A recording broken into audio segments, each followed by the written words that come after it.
Hey, fellow tennis nerds, I hope all is well. Today I'm here with a familiar guest, Mr. Henrik Wallensten. He joined me for the Adidas event in Paris. You might have seen my vlog about that or my Instagram content. He was there as a guest of Tretorn, I think, who has a connection with Adidas in Sweden.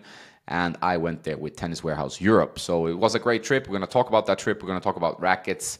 And we're going to talk about his recent racket switch and other things. So stick around in the podcast. I hope you enjoy it. Welcome to the podcast. Thank you very much. A pleasure to be your guest again. So, how was Paris? What did you? It was not your first time in the French Open or in Paris, but this was quite a while ago. Yeah, right? I was there first time 1998, second time around 2003 or something, and I mean, pretty much everything has changed.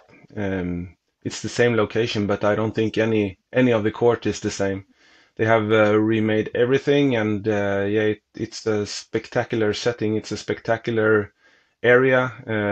It's like the paradise for us tennis lovers. It has everything you could ask for and a little bit more. Yeah, I was very impressed. It was my first time, oddly, but it was really impressive. I think we talked to some French guys there. They were not as impressed by the organization. Because you have to wait a lot to get into some stadiums if you don't have that specific seat ticket. I did not notice that much. I think that's the case with every Grand Slam. It's quite tough from what I've known, but it seems very good. I mean, the whole arena, the whole setting. We were also lucky with the weather. It was really hot. And we should say big thanks to Rebecca for giving us some extra tickets for that day where we didn't have a ticket. So that was really nice. Yeah, it was really nice from Rebecca Pettersson, the Swedish WTA player, to give us tickets.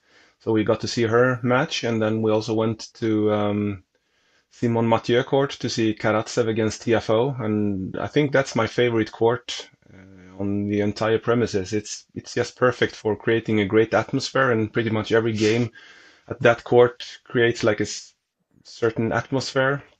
Really cool to be there, and we had luck with the weather. I think it was around 30 degrees and the burning sun, so the shower afterwards was pretty nice. I think we sweat as much as the players did.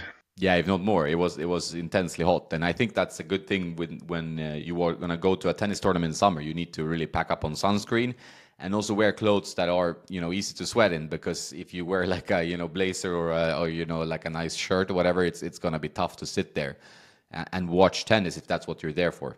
If you go to the VIP tent, sometimes you see people are more interested in drinking champagne than actually watching some tennis, which is typical of these events. You see that in Monte Carlo, you see that pretty much everywhere, that some people are, it's an event. Tennis is not only about watching the tennis, it's also like entertainment for other things and food and stuff like that. Yeah, I mean, you can drink the champagne or beer afterwards. Tennis is the main focus.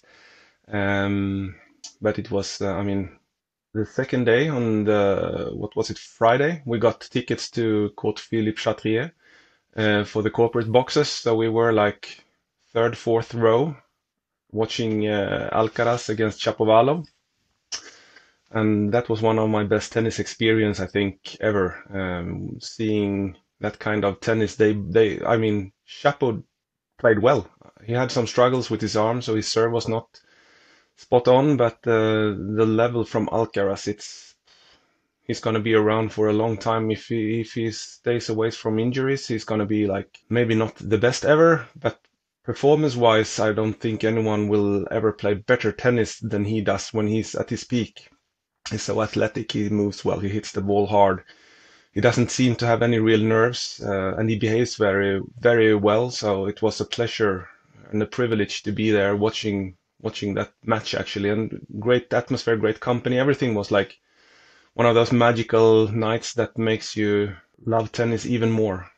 Yeah, I agree. And also like that was the first time watching Alcaraz, and what a treat for a tennis fan, because he has everything like you said, and he has the explosiveness, and he's also level-headed and has a smile on his face. So he kind of, they combine Fed, Rafa, and maybe even a little bit of Novak, although it's not maybe as clear in the game style, that just made this player. It's like almost like they made him in a lab, and he's just amazing. And we'll see. I mean, if he stays injury free, I mean, I think it would be tough to reach 22, 23 Grand Slams, but he's gonna for sure be one of the greats in the game, and you feel it when you watch him. You feel like this is a special guy coming at this time after kind of Roger retired, Rafa is injured, Novak is maybe on the last 1-2 years. So tennis needed that, and yeah, it's very nice to have him, and it was spectacular to watch him. And it's the way he demolishes, even like yesterday, he demolished kind of Musetti, in-form player. He beat, Cam Norrie in 3 sets, Musetti earlier. And then it's Alcaraz time, and he just wins in 3 easy sets.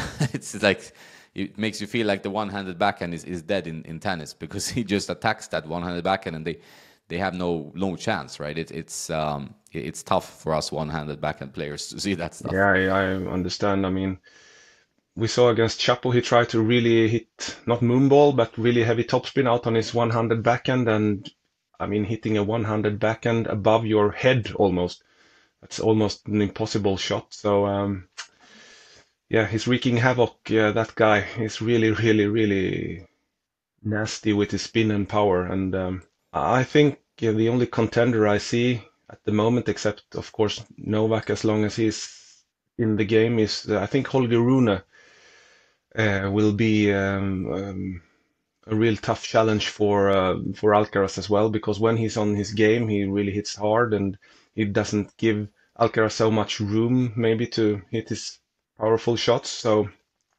I think that could be like the new rivalry between Holger Rune and Alcaraz. I think that is for the next 10-15 years, if they are out of problems and injuries, that could be the next big rivalry. I think that's the future world number 1 and 2, actually. Yeah, I agree. I think Rune has also extreme mental strength. Like, he seems to win these matches when he gets into a 5th set tiebreak and whatever, like he won yesterday, a heavy match. And so he has the mental strength, maybe even stronger than Alcaraz. Not quite as explosive game, but he's also very, very versatile. Seems a little bit more prone maybe to some meltdowns as well. But he is definitely a guy that should be like 1, 2, 3. Maybe with Yannick Sinner, I don't know. Depends a little bit how the history pans out. But I think both Rune and Alcaraz, they're a little bit more versatile than Sinner, while Sinner is a bit more tied to his baseline. So if Sinner maybe could get a little bit more all-court into his game, I think he could also be a threat. But those 3, maybe with like some new guy like Arthur Fils or something from France, that could be like the new stars of tennis. Yeah, I think so too. A lot of persons and spectators were a bit afraid. I mean, Rafa, Roger, Novak, they are pretty much the 3 greatest of all times. And when they are quitting pretty much in the same age-ish, people were very afraid that tennis will lack profiles and stars. But I think that the future really looks good. I mean, the level is beyond amazing. It's when people really understand that you don't just look at the names, that look actually at the level of tennis. It's spectacular, especially on clay when they can slide and get so many more balls. It will be a good future for tennis with these guys, the new up-and-comers. They will take good care of the heritage of the 3 GOATs. So it's going to be really good for the tennis, and good to get new type of spectators watching those. Like Rune, pretty hot guy with his temperament and stuff like that. And yeah, I think it could be good. It could attract new spectators. Yeah, I think there's a worry in tennis, and I kind of share it, that it's like we're an aging demographic, tennis fans, and there's new sports, paddle, pickleball, other activities, whether you want to be in the metaverse or whatever you want to do, in the younger generation, while tennis fans tend to be, if you look at the stats, kind of older, and tennis is a slower sport, so there's 5 sets in the slams. The tour is endless. It seems like every new week there's a new tournament. They travel. It doesn't feel like as the most sustainability-driven sport either, in terms of like they fly everywhere. They use polyester strings and rubber balls and stuff like that. So there are worries about tennis. Then you see these guys, you get a little bit more comfort in it. Do you think there will be need for like some game, like rule changes or anything? Because I had a friend the other day who's watching tennis, but he's not like a tennis player. He said like they're standing so far back now when they're returning serve. I mean, you could look at Medvedev and you could look at some other players, but they stand so far back that they're almost like by the line ref there. Will they need to change something? Will they have to remove a serve, or do you think that they will get to a point where you need to change the sport a bit to get more, to make it more fair, or to get more spectators? I think, I mean, just watching at the French Open, the five-set matches, it's the ultimate test of a match, a sporting event. For me as a tennis player, I don't see any issues at all with the tennis as it is. You also see some guys like Bublik and Kyrgios when they are doing the underhand serve when they are standing too far back. So I think maybe the I am not a fan of the underhand serve, underarm serve. What is it called? Underhand, underarm? Yeah. Underarm, I think, right? I'm not a fan of it, but maybe it will be nice to change it up to use it like a pure weapon when they are standing that far back and hit an underarm serve. Maybe that will change things up. I don't see any other things that it's just that players get more and more athletic, more and more well trained. At the moment, I don't see any major changes. Maybe I would see maybe instead do some kind of new sprint format or something for maybe the minor tournaments like ATP 250 and stuff like that, because Monday could be like a pretty dead day in most events. Maybe have them maybe play fast four matches like the junior or the under 21 playoffs in Milan each year. Do some format like that, have like four groups with four players in each. Do sprint matches so it's faster matches, more interesting, more hype of it, and then have like a playoff in the weekends, something like that to make it more spectator friendly, attract more spectators, have more players around for a longer time. I mean, now if you're losing on Monday, 11 o'clock, they have a full week with no tennis. Maybe some spectators buy a ticket just to watch that specific player, and if he went out or she went out at 11 o'clock in the Monday, they will lose that as a spectator. But if they play a match on Monday, on Tuesday, Wednesday, two matches on Thursday, for example, people would stick around and you know that you will see that specific player at one point in the tournament. So I think that would be maybe a change that they could do for minor tournaments to attract more TV, more sponsors, more crowd, like have a more get-togethering with more players.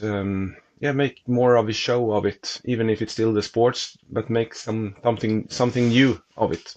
Yeah, I like that idea. I think that's a great idea. I noticed that when you play like we both play the ITF seniors or Masters tours, it's called now, and it's like when you have a lot of players, you obviously have an open draw. But in my age groups, what I noticed like is that they usually don't have many players, so it's maybe like 5, 6 people, and then you play like round robin, which I think is great. Or you have two groups with the round robin, and you get at least 3 matches, which is much better for me as kind of a player who wants to play a lot of matches.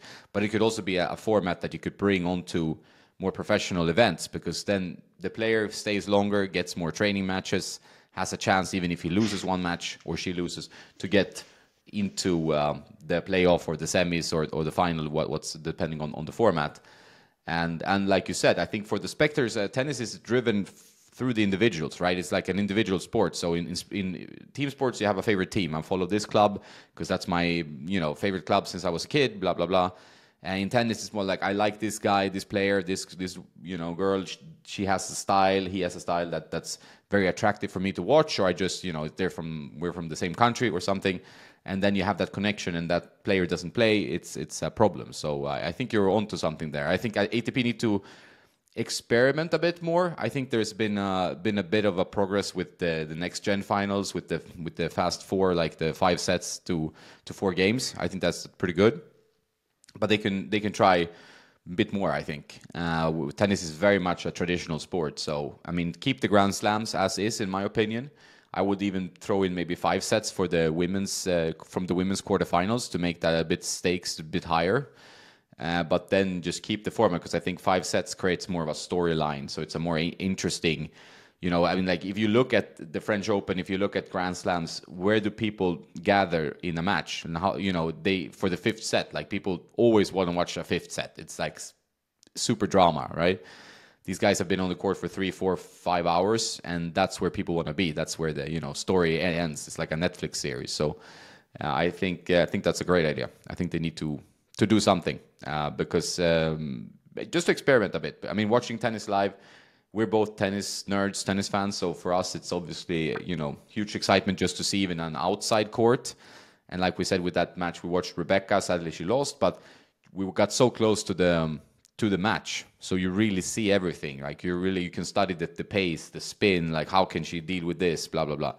I think watching tennis live is something I recommend to any tennis nerd, if they can. Yeah, and especially watching tennis on the outside courts, as you mentioned. I mean, for example, Båstad, Swedish Open, on the lower courts there, and also court number one, you are like virtually 2 meters from the players. You can almost touch them when they are taking their towels.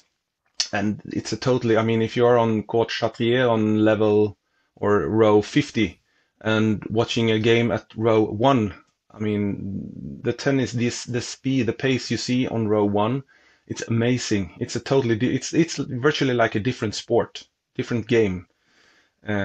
So I really recommend going on an event, seeing the players practice, working out, and be up close because that is so much better, so much more cool. And especially if you went to a Grand Slam. I've been to US Open, Australian Open, and French Open. Sadly, never Wimbledon. But I always try to go like Monday, Tuesday, Wednesday, the first week when it's matches everywhere. And they are on the smaller courts. It's so good to just stroll around, watching a bit of tennis here, a bit there, changing courts. It's amazing to see on the smaller courts. So I really recommend going to an ATP or WTA event and seeing the first rounds and be up close. That's my main advice for tennis fans. Yeah, I agree. I've been to Wimbledon before and got tickets to see Djokovic and Murray. They both won easy matches, and I was quite far away. Like, I mean, I had pretty good tickets, to be honest, but it's like I was still far away that it wasn't really, you didn't feel that connection to the match the way you did when we were watching Alcaraz, for example, on Chatrier. We were lucky enough to have courtside seats pretty much, or when we're watching the outside where you can really get down on like court level. So you feel like you're one of the line umpires, right? So it's that's the way to watch it. You see all the spin, you see everything, and you get like almost like a more of adrenaline from watching tennis that way. I think that's the way to put it. I also want to say about the whole event, like, I mean, big thanks to Adidas. They were the organizers of the whole day with Adidas, the Adi House and everything. Really impressive arrangement, food, everything was great. Also nice to be able to talk about products. You and I, we are product nerds, rackets, strings, bags, shoes. And we got to talk to Oisin and Venhe, the designers of like the apparel and the shoes that work with them now. I even got to ask about the shit shorts, which they were not responsible for. That was previous people, but it was fun that you could actually get some questions and discuss the new line. And you are a big fan of the Soul Court Boost, so you got the chance to the old shoe, or like 7 years ago maybe. You got the chance to ask for it back. How did they react to your question? First of all, a big thanks to Adidas for hosting such an event. One thing that struck me was how friendly and professional and like down to earth everyone in the team were. It was like the human beings behind it, the persons from Adidas. They were very humble, very down to earth, very much like you and I are sitting here and talking. And they were really listening when I talked about. I mean, I'm out on different forums and getting comments all the time. People are really asking for the Soul Cord Boost again. And when I mentioned it for them, they were really listening. I mean, not just like, yeah, it sounds good, but we have something new. They were really taking notes. They were really like listening to what we were saying. To have like a comfortable shoe, a little bit wider, not so snug maybe for us amateur players that needs and demands a little bit more comfort. We don't maybe need the top performance all the time. And they were really listening for real. I mean, not just like saying that, they were taking notes and really, really thinking about it. So we'll see what's happening in the future. Maybe, I mean, if we could have any impact on it, it would be great because that is a type of shoe that I am missing. It's not easy to find good cushioned shoe with good stability and a little bit wider and not so snug for pretty much at all in the market. So they were really, really taking notes, and yeah, we'll see what the future gives. And it was also great to to listen when they explained about how they created the new lines, what they had in mind. For example, the clay pattern, it was really like a story behind it when Tsitsipas fell on the court, and how a certain player turned around a match when he changed to a different colored shirt, and if that could affect, like, you don't see the player that well when he has the clay pattern on it, and it could be more difficult to trace the player from the other player's perspective. So it was really nice to talk to them, to have their input of things and why they are doing certain things. So yeah, I could not be more happy with the days in Paris than it turned out to be. It was 10 out of 10, perfect. It was amazing. Great experience, great hospitality, and really interesting that they were listening to our feedback as well. Yeah, I think you hit it on the head there. I mean, I was also giving it really like 10 out of 10 day. It was just perfect. And I think it's nice to see the people behind the product. Usually, like, the product is kind of on its own, and they get reviews, and some people buy it, some people like it, some people don't. Now we got the whole backstory. We got to talk to the people that actually design all these things. We got to hear about the process, which is kind of a long process. A lot of thought goes into it, and makes, the product a bit stronger, as an item, as kind of like a thing. You think about it in the end, and I also think you raised an important point that I wanted to comment on, which is like performance products, and that could be rackets or shoes, are for advanced players usually. Players who put a lot of like strain on the materials, like strings. Sometimes we talk about like really stiff polyester strings. That's mainly for players who hit very hard with a lot of like spin on the ball and put a lot of strain on the string. Same with shoes. Like, if you slide on hard courts, you might need like a super durable barricade shoe. Like she talked about how the shoe is made for sliding, so one surface is stronger and the other surface allows for a little bit more smooth transition into the slide. And I don't slide on hard courts. I don't trust my body to do that. That's not something I'm comfortable doing. But for like guys like Medvedev or guys playing, futures or high level juniors, obviously they need to slide. That's the new game, right? But for us, maybe like a Soul Core Boost, maybe something a little bit of a different shoe, that the pros don't go for. That's more normal for us, like even advanced club level players to go for. So I think it's important when they create the products to understand, like, for the, to create like a communication. What this is for you who are this is for you who do this. And the same with rackets. Most pro and tour models are for very advanced players. Like, that's generally the idea, I think, with Head or whatever. They put pro on a racket. That generally means it's going to be pretty demanding. So it's not like for a 3.5 NTRP, which is like an intermediate type player. Absolutely. I mean, we talked about that look at the persons buying the shoes. I mean, the pros often get the shoes for free. I mean, they are the ones that are displaying it, but maybe they should think in a different pattern. When they are attracting an amateur player and a really, like, not beginner, but intermediate player, is it correct to have like Tsitsipas as a role model, trying to get that player buy the same shoes as Tsitsipas, who moves like a Greek god? Maybe not. Maybe they should focus on like a coach or some other amateur players that are like, they are more, if you understand, down to earth values, like focusing on what works well best for the amateur player, because that's mostly the players that are buying the products. And have different categories of advertisement for like older players, stuff like that. So you get right product, because if an amateur intermediate player gets like a really hard performance driven shoe like the Barricade, for example, that's not maybe a great experience. It's too firm. They don't get the performance. They cannot use the performance of the shoe. So maybe focusing a bit new in the marketing on how to advertise the shoe and what kind of player it works best for. We talked about that, and they were taking notes as well. So it will be interesting to see if this turns out to anything in the future. Yeah, I agree. And I think, when we talked to Songa as well, it was like clear that he's a big guy, plays tennis on the highest level. He needs like Barricade style performance more than like maybe a comfort oriented shoe. He needs something that holds his body. I mean, you're also a big guy, but so you might need a different shoe than like a player who plays twice a week and maybe it's very light or not so physically, like demanding or something, So it's very much the right gear for the right person. I think sometimes the information in the marketing is so strong around the pros, like you say, with Tsitsipas and Novak and who else, right? So the marketing is so strong, like, oh, you need this is what Alcaraz uses, and that does not mean that it's for us to use, right? So we are, and obviously not on Alcaraz movement or racket preparation, stroke mechanics, nothing, right? Physicality. So we need definitely to understand that, we don't always have to go for the pro gear or the pro level, and the companies should probably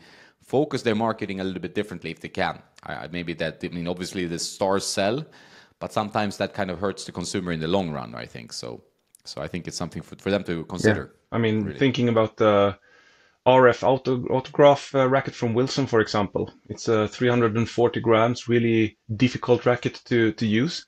And there are so many beginners and intermediates using that racket, and it's just too demanding. They should maybe use the 290 grams 97 light or something like that, much more effectively. So they should focus more on like selling the right product to the right player, focusing more on the core values of the end user and consumer, because it will be better for the end consumer. They will be more satisfied. They will play better tennis. Everyone will benefit of right gear for right person. So they should think about that a bit more. I think the softer values, the more human values, selling right products to the right person. When I'm selling cars normally, and I could not, like, if a family of 4 comes in, I could not like sell them a sports car with 2 seats and say, oh, this is good. Oh, the other 2 cannot go, but it's good for you two. You have to really like take care of the customers. So yeah, you have to be really thoughtful and think about what kind of product you sell to what kind of person. That is what I think that they should focus more on into the future. Sustainability and all, they are thinking about that, but also focus on the end consumer who should use the product and recommend right product for right user. It's a amen to that. No, I think it's true, and you have a clash in the background there. It's like clash you don't see on the pro tour. It's a little bit too lively, a bit too much of a trampoline. But for most club players, it's absolutely fine to use a clash, and it's very arm friendly. So I think it's like one of those typical rackets where you even can be open, maybe from a company like Wilson, and say, okay, we didn't make this racket for the pro. We don't have a pro endorsing this racket. It's not for the pro. This is for you who are worried about tennis elbow. You want a little bit of extra help with spin and power. And I think that kind of honesty, transparency, and kind of more clear information will help the companies and will help the consumers in the end. Because like if you're a happy consumer, you buy a product that you like straight away, you stick with the brand. You get brand loyalty because you feel like, okay, they sold me a good product. It was perfect for me. I will buy 3 more. And then when they release another product that's kind of for me, I will check that out, shoes or apparel or strings, whatever. Yeah, or you can do like me, like changing racket brand and type of rackets every 3rd week. So I'm not maybe the right person to talk about brand loyalty. No, I think it's a bit specific for our situation. I think it's good also to understand that for people listening. It's Henrik and I, we've been testing rackets for so long. It's years and years and years of testing rackets to our own detriment in many cases, but it's also because of it's fun, and we started getting to know each other by trading rackets with each other. That's how we got to know each other, via forums and so on, and we're both racket heads, gear heads, and started, discussing rackets and talking about how they play differently and so on, and that's kind of how we got to know each other. And I think there are many people like us out there. That's I've noticed through Tennis Nerd and so on. And you can go on Tennis Warehouse forums. There's a bunch of people that love rackets and like to change rackets all the time. It's not so good for your own tennis. That's good to know. It's much better to play with one racket the whole time. When I do that for a period, I play much better. That's just how it is. Maybe not as fun. I always feel like I have to bring like a few different rackets to just, have if I feel like I'm not playing well, I can always go to another racket, and it gets like a mental thing where you feel like, okay, now I'm a new player now, so I have more spin, I have more power, whatever. It's just because I think it's fun. It doesn't really add up to reality always. So I think sometimes if you ask, like I get a lot of questions like, so Henrik now he's playing with the Blade 100, Where do I get the Blade 100? How do I get a hold of Henrik? How do I, do I want to play with the same gear? Because, Blade 100 is a great racket. I tried it as well. And there's a review on the channel.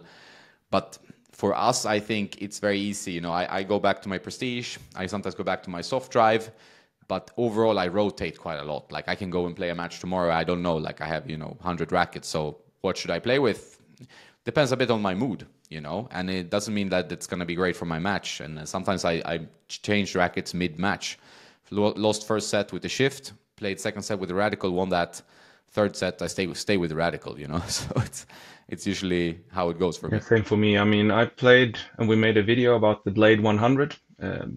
Felt fantastic indoors. I mean, really, really fantastic. One of the best rackets I've ever tried, if not the best for me indoor. Then we went outdoor, pretty cold, windy, and it didn't. I just couldn't find the groove with it. I gave it a couple of practices and it just didn't work out on the clay. I don't know why. Very strange, but it just didn't work out.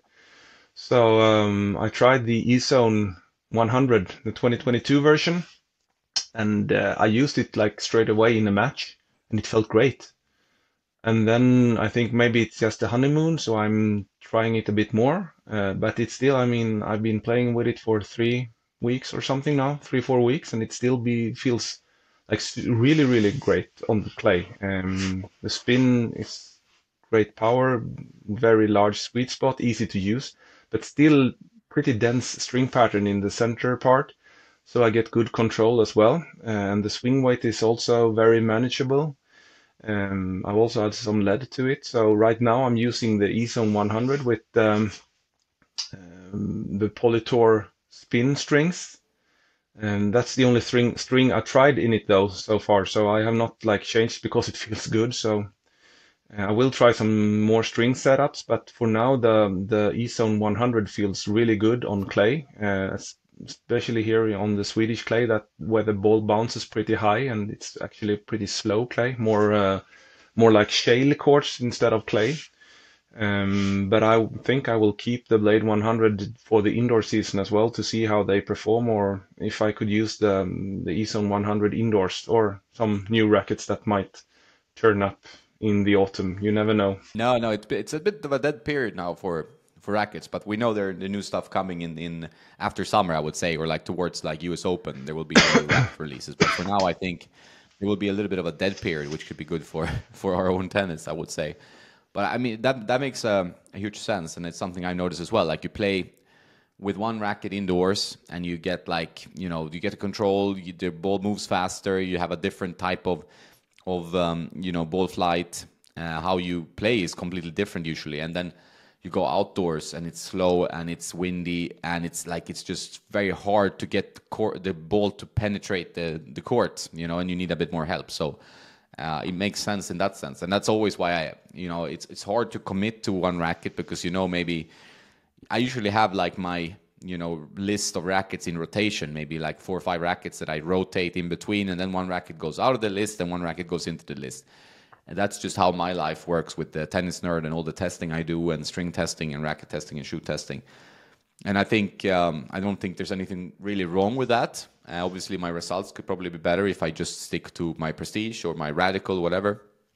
But that's generally how it goes, and I think that's quite fun. And as long as you are comfortable with the string, I think generally you get decent results from the racket. I think the string, as I said many times before, is very important. Like if you don't like the string, it's going to be tough to like the racket. Yeah, some rackets are really string sensitive. Some rackets you can play pretty much everything, like just as long as it is a polyester string or co-poly. Some rackets are really sensitive, even for tension and different. So that is why it's so important when you are testing like a demo racket, try to string it up with your preferred tension and string, because it could be like a totally different experience with one string to another, one tension to another, and also with the different swing weights. I mean, both you and me had examples with different brands where you got a frame that was strung 340 swing weight and I had it strung 317 swing weight. Same racket, same weight, but the swing weight was such a big difference. And I mean, that's pretty much 2 different rackets. So the companies should be, I think they should put more focus into their demo gear, have them more to specifications and be more careful what they are sending out to play different players, because they could lose a potential customer if the specification is too much off. Take that time. It takes like 3-4 minutes to check everything, have a great setup, and send it to customers. Yeah, I agree. I think it's almost shocking sometimes that you get like a racket that has, 10, 15 swing weight points in the wrong direction. Could be more, could be less. But like with less, you can always add weight. Like if you have a roll of lead tape at home and you're used to that, but some players are not, they're not happy to do that. So they would feel like, oh, it's very unstable racket, like unstable racket.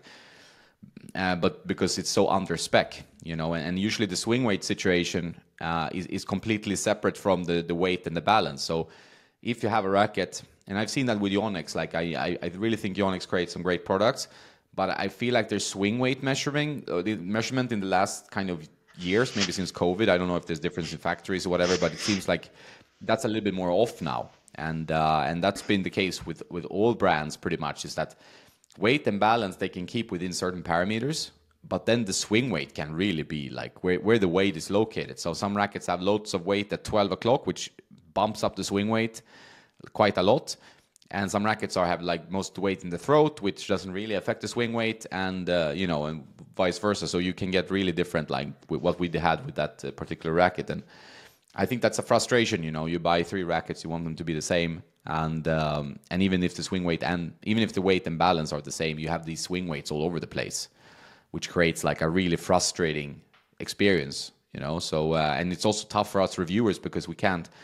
If I get a racket that's so off spec, how can I then estimate how the racket plays for the average consumer it's tough, because if it's 340 swing weight, that's like an extreme racket. If it's 305, I can add, 10, 15 swing weight points, get to 320, which is pretty average racket these days. And then, okay, this racket plays like this, but 340, then it becomes like pro player specs already, So it's very difficult to review it fairly. Yeah. And they should be more. So if you get the chance to buy from a company that has like a customization service or some kind of service where they are measuring swing weight and stuff like that, I think main focus should be swing weight, because if it's 307 or 310 in weight, you don't really notice that, but the swing weight, I mean, it should be within at least 2 points. Like if you have 320, 318 to 322, so it's okay, but not more than that, because that affects too much. So try to have the companies you are buying from to invest in like a swing weight measurement machine. There are some cheap ones, Bifindi, or what is the name of it? I think Brifidi, yeah. Where you have it with your smartphone, a very small, cool device. Everyone could have it. It's like 250 euros or something like that. That's a good investment for a small shop. They don't need to buy like specific swing weight machines. Head 3-in-1 or something, which is Yeah, more they are expensive, like maybe 3,000 euros or something. I saw that Wilson had a new customization unit that measures everything, and it's about I think $7,500 or something. Yeah, I saw that. Yeah, you showed me. Amazing machine, and it's the new the popular machine from the Babolat RDC machine. It's like the new that kind of machine with even more. They are measuring twist weight and swing weight and stiffness in all directions of the racket. I think they also have like a program, like, if you're going to a tire shop and they can see where to put the lead. I think it has some kind of same functions like that you can see where to put the lead, if I remember correctly. So that's a pretty cool gadget, actually, but it's steep for the normal person to buy. But maybe for a pro shop, that could be a good investment, because those kinds of machines, they tend to function for a very long time. That would be a dream to have one of those. I mean, I'm very happy with my Head 3-in-1. I get swing weight, weight, and balance. That's generally what you need. But to be able to check twist weight and sometimes stiffness would be interesting, And sometimes there's too much focus on stiffness because A 68 RA racket can play pretty soft, and a 62 RA racket can play pretty stiff. So it depends really on where the stiffness is, located. Like there are many different sections of a racket and that have stiffness nodes, kind of. So you have to definitely understand that that's an average, and it doesn't tell the whole story. Like if it's a foam-filled racket, it obviously has a bit more comfort built into it because the foam absorbs the shock.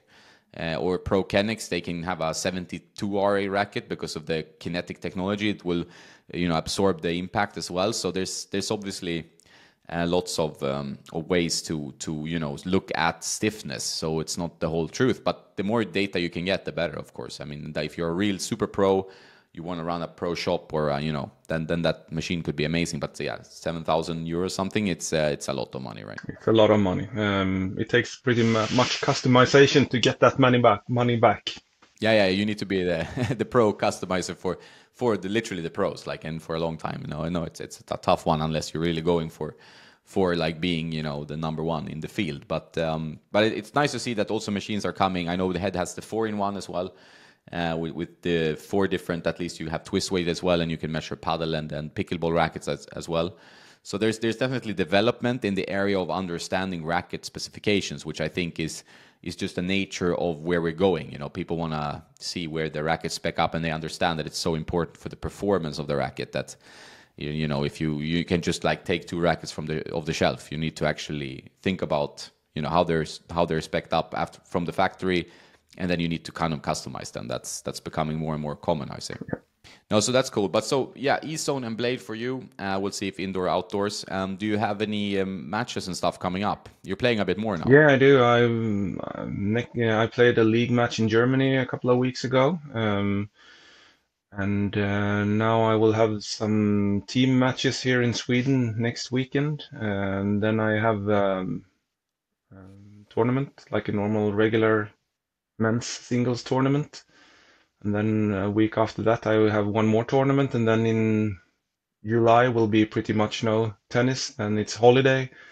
And I will play the Swedish Senior Championships, both singles and doubles, in Båstad, end of July and onwards. So it's quite fun to have some tournaments looking forward to, and we also have some ATP action. I think you are going to Mallorca and Stuttgart, and I will.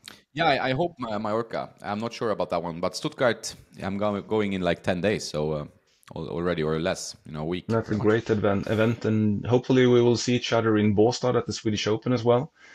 Yeah, that would be amazing. Yeah, because that's I haven't been before, which is also silly, but I would love to go. I mean, the thing with traveling to these tournaments, good to point out, is that like it takes a lot of energy. Obviously, I'm working there as well. Like I'm part of the press, and I'm also trying to get some insights from players, shoot some footage from the courts and so on, and it's like an intense experience. And all this travel, even with the trip to Adidas, you go there for like 2 days. You get home, you're pretty tired. You put a lot of effort and energy into it. So it's when you travel a lot, and this also goes to the players. Like, I mean, imagine just living in your suitcase for weeks and weeks and weeks. You don't go home. You just go to one tournament, to the next tournament, to the other tournament, to the. It's a very taxing lifestyle, but it's also super fun. So there's pros and cons with everything. But this summer, I intend to go to a few tournaments for sure, and try to live the tennis life for a bit. Yeah, we are looking forward to your videos, especially from the grass court events. I remember you had some court level view of Berrettini from Stuttgart, and it's really nice to see them play this close. I like that kind of footage, and also great to see from your experience. It's like a travel experience and recommendation to other spectators if they should go to that tournament or not. And yeah, it's great. If people get a chance to visit the Swedish Open, for example, that I would highly recommend it, especially in the beginning of the week. For example, the Tuesday and Wednesday is, in my opinion, the best days, when there are so many matches on like 4 courts at the same time. It feels almost like a Grand Slam, because it's people and players all over the place, and it's so good. You get very close to the action. Monday could be a little bit more relaxed, more calm. So if you're going on a Monday, you will have even more access, even better places. So if you get a chance to go to Båstad in July, that's prime Sweden for you. It doesn't get any better than that. Sweden in July, that's summer dream. Yeah, yeah, it's amazing. Sweden in summertime is where it shines the most. And you're playing tournaments. You said like last year. I think did you win the doubles Swedish championship for your age, or what We was lost the? the final Oh, in men's, you lost the men's final. 40 doubles. We lost the final against a really good couple. I think they have like in total 30 gold medals or something. Yeah, they are really, really good, seriously good doubles partner couple. But we were happy to reach the final. Of course, you want to win, but this year we're playing in the men's 45. I'm starting to be old. The first gray hair is appearing. Yeah. Old. So it will be men's 45, and hopefully, I mean, 45 and 50 is in Sweden the biggest categories, I think. So it will be a really tough competition, and yeah, hopefully to do one step above. It would be really cool to win the championship. I think we are not the favorite, but I think we can do some damage in that double as well. So it will be really interesting, and we will practicing hard to reach that singles. I think I perform better in double these days. I'm a bit bigger and covers the net pretty good and serves and return well, but maybe not the best mover. It's seldom you are a good mover when you are plus 100 kilos. But doubles, you can do some damage with the weight. So it will be interesting to see. And Båstad playing on those nice courts, the same. They're using part of the ATP venue as well, so it's really nice to play down there. Yeah, it's amazing backdrop and very good courts. Do you play with the same guy as last year? Yes, Or? same player. We're texting a bit before where we will practice at the midsummer as well. When I'm going up to, he's from Stockholm, so we will practice a bit and be really prepared. So it's good to play with the same player again. It's easier to get in a good groove. So, and it's also a very, very nice guy. Marcus is his name. And it's gonna be really much fun to play with him again. So for this one, you're gonna bring the E-zone now. That's how it looks, right? E-zone. You have a few E-zones and you string them with Yonex Yeah, polycross, and then you go. I had one that I bought because I had not tried it, so I bought them. I had to buy them myself. Um, and I wanted to buy one more, but they were out of stock everywhere pretty much. So I bought Eson 100 Plus, but it turns out the swing weight is just too much for me to handle. And so I sold them, and okay, I could have cut them, but I sold them. So I bought one more from, I think Tennis Warehouse was the only one that had one left. So I will try to get two more because playing a tournament over a week with only two rackets, that's not so good. So I will try to get at least two more, so I have at least four of those. And Yonex is also, if you are buying them to a decent price, you almost always get pretty much money back when you are selling them. But I think I will, or hopefully I will stick to this racket a bit more, and hopefully it works on indoor as well. So we'll see. We'll see. You never know. I mean, I could have a bad match and I never want to see them again, and then all of a sudden I'm using the Pro Stuff 97, or you never know with me. Yeah, you never know. No, I am the same. Like, I mean, it's sometimes you feel like yesterday I did a testing session, so I brought like 8 rackets, and all kinds, and then you go, maybe extreme power. I tried the Pure Aero 98 a bit because we've been watching Alcaraz, so you're inspired to play with that racket, which is I like that racket a lot, but the ball does go a bit. If you don't hit with max spin, the ball's going to sail a little bit, so it doesn't really suit my style. But sometimes with the forehand, you can generate some big pace with that frame. So then you play around a bit, but usually I tend to always go back to kind of Radical MP, which I like the new one. That's where I played my best tournament play with that one, or my old Prestige from 2019. All of those rackets are very low power. I mean, the Radical is not low power; that's actually pretty decent. But the Prestige is tough. Yeah, you need to really get in the groove with that one. And if you're slow on the feet one day, it's a tough racket to use. But I just love how the racket feels. But you tend to kind of go back, even if you play with the shift and you play with the Yeah. rackets. It's kind of what I think the racket has shaped you a bit as a player. So if you started playing a lot with one type of racket, it's kind of hard to get away from it. That's something I'm publishing by this time people hear this, you will have maybe listened to this. It's my podcast with Karu Sel from my Tennis HQ, and we talked about that in the podcast where how the racket shapes the player. You see that Alcaraz is a Baula player, for example. It's like what other brand could Alcaraz use almost, and and Federer is the pro staff guy, right? That's the way he plays. He hits through the court, he goes to attack, and then it's just kind of shaped your game.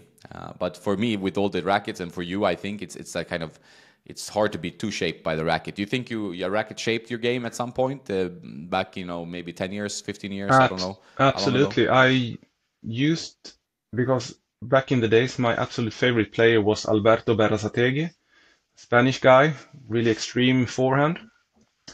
And he used the Prestige 600. And I mean, I was 16, 17 years old, and I really wanted to have that racket. So I bought it. And it was totally, I mean, I had just started to playing tennis. I was a beginner. And using that kind of racket, I mean, I couldn't hit the court with that racket. It was too demanding, but I still used it. And then I got a new favorite, Franco Schiari from Argentina, and he was using the Pro Tour, and also Guga Kürten was a favorite, so I started to use that one, and it was easier to use. But then came Nicolas Lapenti and Carlos Moya, and used the Pure Drives. And the Pure Drive, when they were launching it in Sweden back in 1997, it was so cheap. It was like 80 or 90 euros new. They were like half price against all the other brands, so I bought them.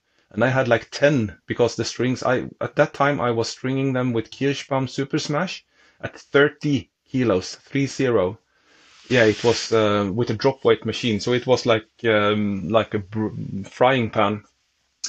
And I was like, the strings were lasting like 45 minutes, so I had 10 of them because they were so cheap. But that racket actually, I had to use a certain style to use that racket because it's so powerful, very wide string spacing. So that affected my game very much. And it turned out that the racket controlled me. So I was stepping off the gas more and more and more and more and more. And in the end, I felt like, no, this racket is doing harm for me because I'm not hitting my shots. I'm just like pushing the ball. So I stopped. That's the feel of the original Pure Drive. That's I mean, that's the best racket for feel and spin and stuff like that. But it just affects my game too much. So it makes me a lazy player. So I sold them. I mean, they are good, but not for me. So I feel like if I get lazy in a racket, it's not good for me because I want to play my big shots. I want to hit hard, but I don't want to have to step off the gas to keep the ball in play and makes the racket control me. Then I will not use it anymore.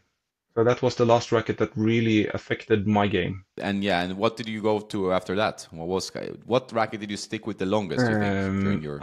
From that I went to the TI Fire Pro Edition. It was like with what is it called? When this do you know what I mean? Yeah, they had like a Yes, crossbar. exactly, a crossbar. The TI Fire Pro Edition. It was also used by Franco Schiari and a short time with Agassi. But then when I was in Australia in 2001, I got to try. I really wanted to try the I Radical, but it was too firm, too stiff for me. So I instead went with the I Prestige, or the PT57 as it's known these days. And that racket I used for the longest time, I think. I used it for 7 or 8 years. It was magnificent. And then I went back and forth with the new iterations of the Pure Drives. And then it just skyrocketed with trying different rackets from there on. And I think the longest I've been using a racket lately has been the V Core, the black version that was out a couple of years ago. I used that for almost 1 year. And then I had one bad match and crushed one racket really bad the last time I crushed the racket, but I have not used that since. Tried the new version, but it was just too muted for me. Good racket, but too muted. Yeah, I think the I Prestige is the racket I've been using the most over the years. Yeah, it's a beautiful racket. It's one of my favorites as well. I have a few still, I think. But yeah, it's demanding, but it's like the feeling is like just that perfect blend of like a little bit of a crispiness, like a you do feel the ball. It's not too flexible. Where I mean sometimes you play with the Pro Tour 630 or the PT57A. This is the E, the I Prestige. The A, it's a little bit too flexible, like you get nothing, But with the E, it's a bit stiffer, so you get some power, but still that feeling is in the string bed is just amazing. So I think that's just one of my favorite rackets as well. And for me, it was the 6195. That's the one I probably used the most over the years, back and forth. It's one of my favorite rackets. So that's very good, but at some point you start feeling like 95 square inches is tough. It's a little bit too much. 98 I'm still fine with, but 95s, they do punch you quite a bit. If you hit a little bit off center, you're really, you get it like a shank ball or whatever. If you play with someone who plays with high pace and topspin. Yeah, I've noticed that. I mean, I used the new Radical quite a lot, and I really liked it. It had the TK82S grip shape. That's just too square or round, or how you should say that it is. And the normal TK82 is too square. Or too rectangular. So they should have Yeah. something in between. Like, I don't like the shape of that. I think that head should. They are too extreme in their shape of the grips, for me at least. I like more the shape of, yeah, like Yonex or Babolat. They are like somewhere in between TK82 and TK82S. But that Radical 98, that's a really good racket I could really use. But one thing I noticed is that when I'm using it, it feels extremely good for me. Like I feel like I play great tennis, but I don't have that same effect on the opponent. So it seems like the opponent, for me, it feels like I'm playing good, but it doesn't create any problems for my opponents when I'm using that racket. So it feels good for me, but the ball don't get the same effect as it does when I'm playing 100 square inch, like E-zone or head extreme or something like that. It just gets more, it makes more damage. So just going by the feel, what feels best, I would say I would use the Radical MP. Just if you and I are just hitting like balls, practicing, the Radical MP would be my choice. But if I should use it effectively, I would use like an E-zone against you because you get a heavier ball to play against, and it's create more problem for my opponents. So it's a difficult thing to find the right groove with each and every category in a racket. No, I agree. I think like that's the problem you notice. Like I love the Prestige, but for example, that's even more low powered. But the problem is like the ball. If I'm playing a guy who's playing, some futures or whatever, or just slightly below that level, better player than me, then the Prestige doesn't give him any problems, right? He's like, I get the balls back, I can hit, swing out fully, and create some. And I feel like at the net, my touch is better, but overall, like I cannot, create any problems for him. So I think it's always good to get some feedback from the guy on the other side of the net. If you're playing with someone, if you're testing a racket and you're demoing rackets, you can ask your hitting partner, like, when I'm playing with this racket, do you feel like difference compared to the other one? And I think most players will be able to tell you, like, this ball is coming faster, I'm struggling more with the pace, this ball is heavier, this ball I can hit easily, like this is more easy to play against, So it's obviously a mix of those. You have to kind of ask yourself as well, like, if you're missing a lot with a racket like the E-zone, obviously it might be too much power. So maybe the answer is somewhere in between, or you have to go for the Radical, but maybe tweak it a bit with strings and customization. But it's a good point. You should always talk to the hitting partner as well and see what ball what ball you're generating, because it's not easy to feel that yourself, right? No, you have to ask yourself, do I want to win matches or do I just want to play like casually? So ask your hitting partner or film your hitting partner when you are playing them and see what creates most problem for them. That's just a very good advice. Yeah. And I think it's like I think tennis, like I realized a lot, when you test rackets, it's about hitting, it's about experiencing the ball. But I think I also need to test rackets in a more, competitive scenario, which is a little bit of sacrificing my own results. But at least I understand what the racket does to my game. And that, helps me being able to tell that to people as well. And, when you play, tennis is all about the competition. So, whether you like it or not, it's I think you're actually playing tennis when you're competing in some way, whether it's playing like casual, tie breaks with your friend, or or playing matches. But that's when the stakes are higher. That's where your real strokes come out. That's when any issues come out more clearly. When you're just hitting, but people can feel like Federer. But then when you play a match, that's where everything changes, right? Absolutely, matches do a lot of things to your mind, and a racket that feels great in practice could be like impossible to use in a match in a tight situation. So always before you buy rackets, before you like invest like in 4 or 5 rackets, they are 200-300 euros these days. It's a big investment. It's like a bad used car or something like that. Try to use a racket in a match. Sacrifice one match that is important, to use that racket to see if it really works in competition mode. So that's a good advice as well. Use a racket in competition before you buy them to see how they perform for you. And sometimes I find like it's interesting with that point, like you say, creating damage. So for example, if I play a guy who's one level higher or maybe 2 level higher player, I feel like I need all the help I can get. So maybe like an East 100 is a racket I also like a lot.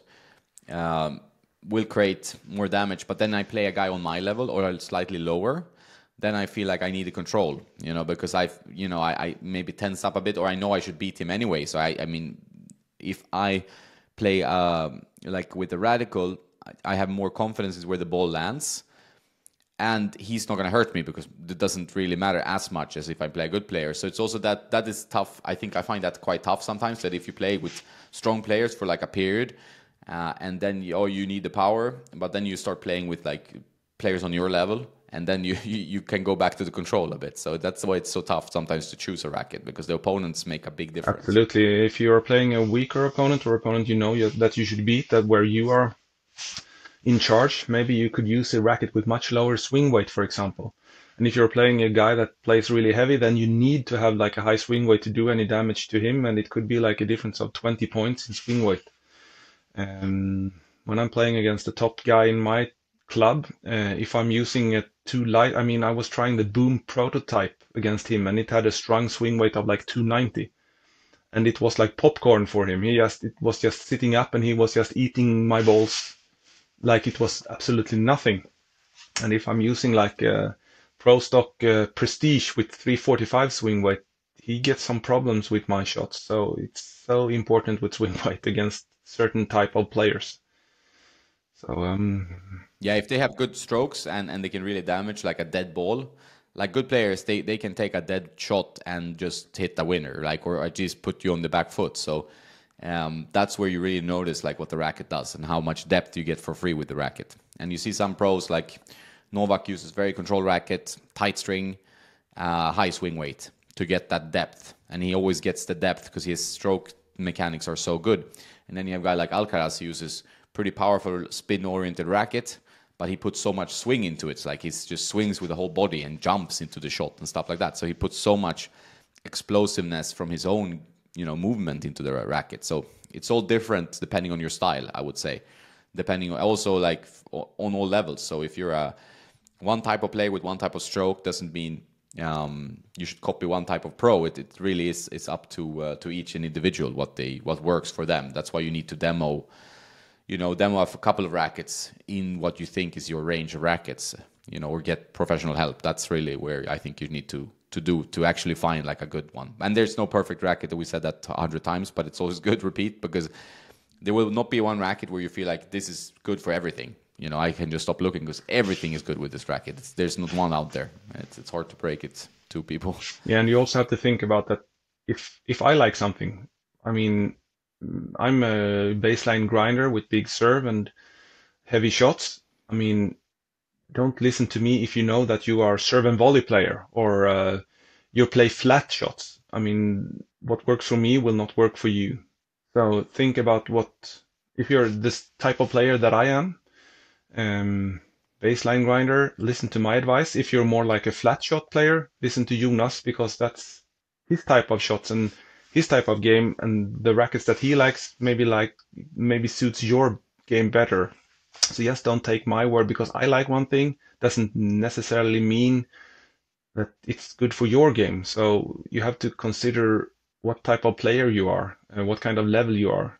If you're a beginner, maybe you should not use like a Radical 98. Maybe you should use like Blade 108 or Ultra 108 or something like that, like just the comparison. So think about what kind of player you are when you are looking at advices and see what different kind of players like and what fits your game.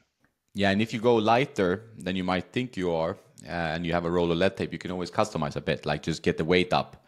So it's easier to kind of go from lighter to heavier than if you're buying a too heavy racket. Like I sometimes get like, YouTube comments or emails from people, and they played tennis for 8 months, and they play with an old Prestige, like from 5 years back when the Prestiges were 95 square inches. And you were like, okay, this 350 grams, and it's like it's completely the wrong racket, because you might enjoy hitting the few shots that you hit in the center, but then it's gonna hurt you over the long run. It will make tennis more difficult than it already is, and tennis is already super difficult as a sport. So you need all the help you can get with just getting the ball over with decent height over the net. Just get any help you can to just get the best possible shot, and then work with that. I think it's not rocket science or racket science always to get a racket. It's just like finding something that feels pretty good, and then just sticking with that and just working on your game, because it's all in the footwork and stuff anyway, right? So that's it hurts for racket people to talk about that, because the racket makes a difference, but what makes the most difference is your game in the end, what you do with the racket. Yeah, racket preparation is also the key. I mean, just to raise your racket and prepare your swing is so important. If you feel like your game is off, take a look at your footwork and how's your racket preparation, because a lot of the time you are hitting the ball late, you are not making the right adjustments, you're not preparing your shots, you're not taking back your racket, and you're not keeping the racket head up. You're late to the ball. That is like a good advice you should have, like move your feet, early racket preparation, racket head up. That is what I think of when my game is off, and it always works, or 99.9% of the time. That's just a small advice, like those three advice. Keep your feet moving, early preparation, racket head up, and you're ready to go. Yeah, you don't need like a long checklist, and also being a little bit, on your toes, right? Bend knees on your toes. But it's not like you need like 5 points, depending on where you kind of maybe go wrong, and just keep that in mind. Like usually we blame the racket, and that happens also to pros. Like when the pro hits like a bad shot, they look at the racket like the racket was to blame, and it's very rarely the racket. Like it's bad shots usually come from stroke preparation, poor stroke preparation, or other things. It's like something we did wrong, not so much the gear. But the gear overall makes a difference, but it's easy to exaggerate the difference it makes. Absolutely. Well. Cool, man. All right. I'm going to hit the court soon, hit some clay court tennis, which is good after a whole week off. We should do this soon, obviously. Always nice to share some thoughts on the tennis nerd topics. Thanks a lot. Okay. We keep in touch and hope to see you in Båstad. Same to you. See you in Båstad.